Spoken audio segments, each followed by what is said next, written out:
वळूया पुढच्या बातमीकडे। नाशिक चांदवड हायवेवरील अनधिकृत मजारीवर तोडक कारवाई करण्यात आली आहे। भाजपचे आमदार नितेश राणे यांनी या मजारीविषयी अधिवेशनामध्ये आक्रमक भूमिका घेतली होती।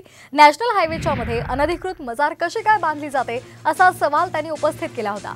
आता मध्यरात्री अनधिकृत मजारीवर प्रशासनाने कारवाई केली आहे। दरम्यान याचा आढावा घेतलाय तर मजारीवरून नितेश राणे आक्रमक झाले होते आणि त्यांनी विधिमंडळाच्या अधिवेशनामध्ये ही आपली भूमिका मांडली होती आणि त्यानंतर प्रशासनाने लगेचच या मजारीवर तोडक कारवाई केलेली आहे। भाजपचे आमदार नितेश राणे यांनी याच मजारीविषयी अधिवेशनामध्ये आक्रमक भूमिका मांडली होती। नॅशनल हायवेच्या मध्ये अनधिकृत मजार कशी काय बांधली जाते असा सवाल त्यांनी उपस्थित केला आणि त्यानंतर प्रशासनाने ही अनधिकृत मजार हटवलेली आहे। दरम्यान याचा आढावा घेतलाय आमचे प्रतिनिधी अभिजित सोनवणे यांनी। पाहूयात। चांदवड तालुक्यातील सोग्रस येथे दुभाजकावरती एक मजार बसवण्यात आलेली होती आणि ज्याच्यामुळे खूप मोठा तणाव निर्माण झालेला होता।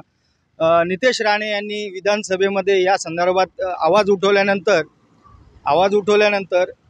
जेव्हा याचा खूप मोठा गाजावाजा झाला त्यावेळेला ही मजार प्रशासनाने काल रात्री मध्यरात्री कोणालाही न सांगता तातडीने हटवली। आपण बघू शकतो, मी आता या चांदवडच्या या दुभाजका जिथे ही जी मजार बसवलेली होती ती मजार पूर्णपणे इथून काढून घेतली। असं सांगण्यात येतं की यापूर्वी ही जी मजार होती ही रस्त्याच्या खाली दबलेली होती, मात्र काही लोकांनी सांगितल्यानंतर ती मजार पुन्हा वरती काढण्यात येऊन ती या ठिकाणी बसवण्यात आलेली होती। मात्र झालेल्या प्रकारामुळे ही गोष्ट निदर्शनास आल्यानंतर आता प्रशासनाने मध्यरात्री कोणालाही न सांगता मोठ्या फौज फाट्यासह पोलिसांनी ही मजार काढून अन्यत्र शिफ्ट केलेली आहे।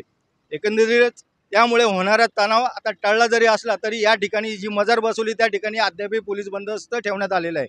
अजय सोनवणे, सोग्रस, चांदवड।